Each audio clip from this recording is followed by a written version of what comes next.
Hello and welcome to St John's House Kitchen. Today we're going to prepare our Christmas pudding, and that traditionally is done on Stir Up Sunday, which is the fourth Sunday before Christmas. But before we start to do that, I'm going to tell you what the family here at St John's is going to have for lunch, and I'm the cook, so I have to make sure it's perfect. So on Christmas Day they will be having, for the first course, game soup and baked soles. For the entrees, croquettes of fowl and curried rabbit. For the second course they're going to have goose and turkey and sausages, and then for the third course they're going to have partridges, plum puddings and mince pies. And the plum puddings is just another way of saying Christmas pudding, and the mince pies actually had mince meat in them, and then that would be followed by ices. So that's the highlight of the family's year, so I must make sure that I do a good job and that they enjoy their meal. Right, let's get back to our Christmas pudding.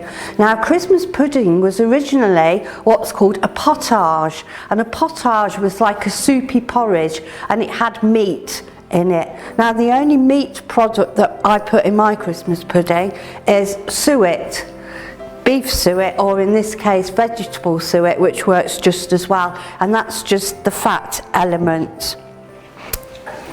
Right, so let's start.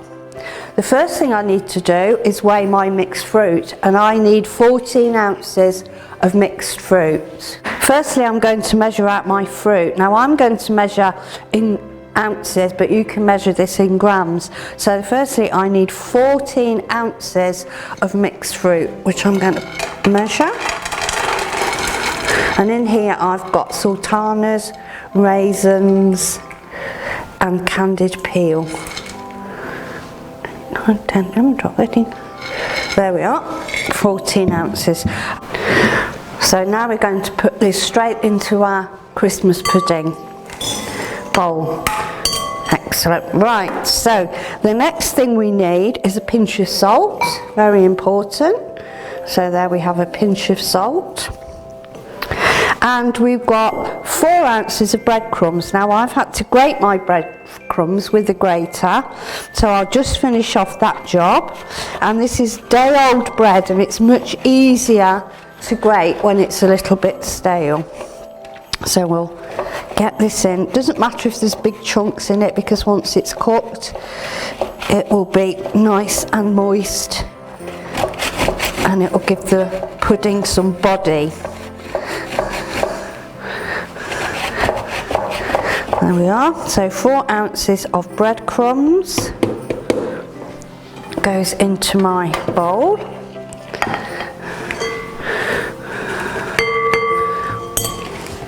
A bit more there. There we are. Now we want soft brown sugar. Now I have got 4 ounces of soft brown sugar, which can go straight in. And 3 ounces of suet. So this can be beef suet or vegetable suet, just works the same.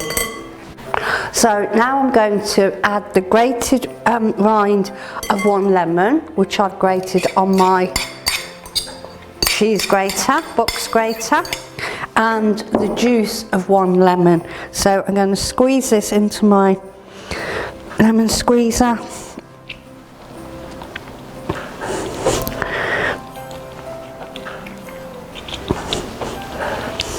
and I'm going to pop that into the bowl. The next ingredient is flour, and I have 2 ounces of flour, just plain white flour, and I'm going to sift that in.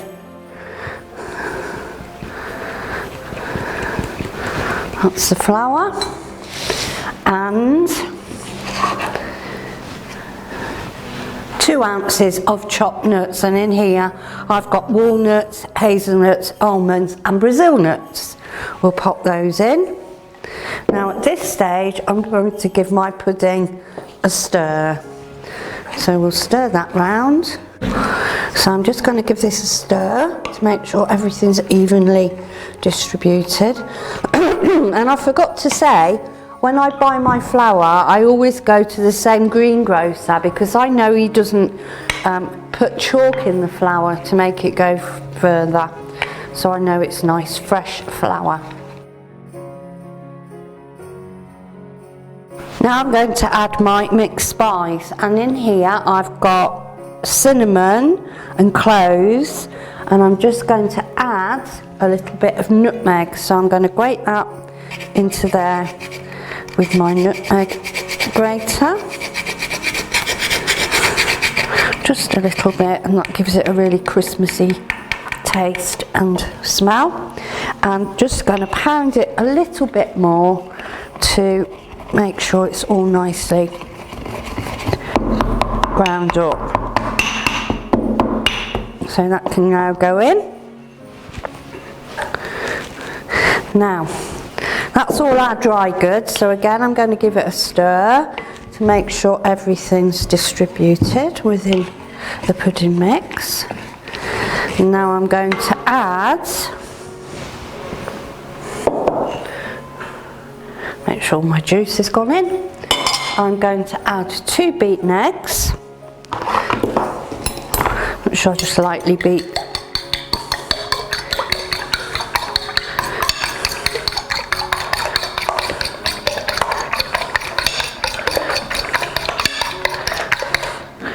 And they can go in. And I'm going to add a small amount of brandy. And you can feed your pudding, once you've made your pudding 4 weeks before Christmas, you can feed your pudding with brandy every week. We'll pop that in. And just enough milk to make it nice and smooth. So now we're going to stir all this together. So we need a nice moist sticky mixture. Now this is the important bit. All the children in the house, and probably some of the grown-ups, will come and stir the pudding, and they will stir the pudding from east to west to remember the journey of the 3 wise men.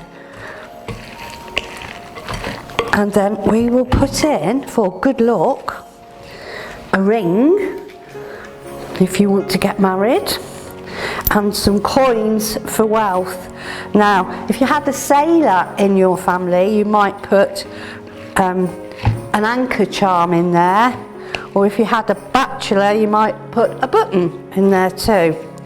So we'll mix them in, and you need to be careful when I give this to the family that they don't swallow them. I'll remind them that they're in there. So that's our mixture all ready. So now we've got to get all that mixture into this little bowl. This is a traditional pudding bowl with a lip on the top, which is really important, and I'll show you why in a little while, in a few minutes. So we're going to put this mixture into the bowl, patting it right down so as it all goes in.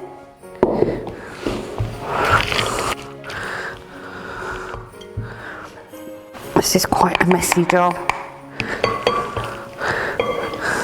So when you've done this and you've got all the mixture in there, you have to cover it with greaseproof paper, tie a string on it, and then cook it for 5 hours, or steam it for 5 hours. So you need a big saucepan with boiling water in the bottom, simmering nicely, and you put your pudding basin on a trivet or a saucer, pop it into the pan and keep it simmering away for 5 hours, and make sure that you keep the water topped up.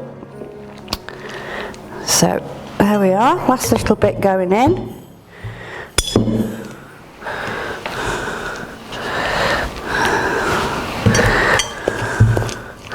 There we are.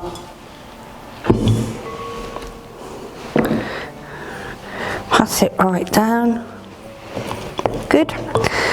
So That's our pudding in our basin, ready to be covered over. Right, so now we're going to make a greaseproof lid or a cartouche. So we need a piece of greaseproof paper, and I'm going to fold it in half again, like this and like this, and we just measure round the side. So if we cut it to that smallest piece there, when we open it out, we will have more or less a circle of paper which we're going to put onto the pudding like so. Now before you do that, you need to put a pleat into the top of the pudding, because when you cook it, it will expand and you want the paper to stay on. Now this bit is quite difficult, so try and press it right down, get your string, and you need a nice long piece because you're going to make a handle so that you can lift it out of the hot water without burning your fingers. So we're going to now tie this. Now this is why you have to have a pudding basin with a lip, because you tie the string under the lip nice and tight.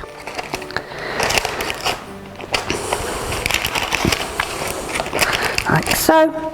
Take your handle across, pop it through there.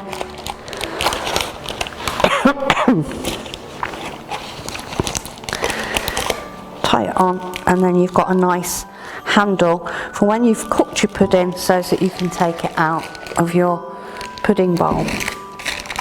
You can trim the paper off around the edge, but make sure the paper doesn't get wet. And when it's cooked for 5 hours on Christmas morning, you can put it back in the steamer for another hour or so, and then I will turn it out for the family. I'll put a sprig of holly on top to represent the crown of thorns, and I'll set fire to it with some heated brandy to represent the Passion of Christ. And then all that's left to do is to enjoy your pudding. So, Merry Christmas and thank you.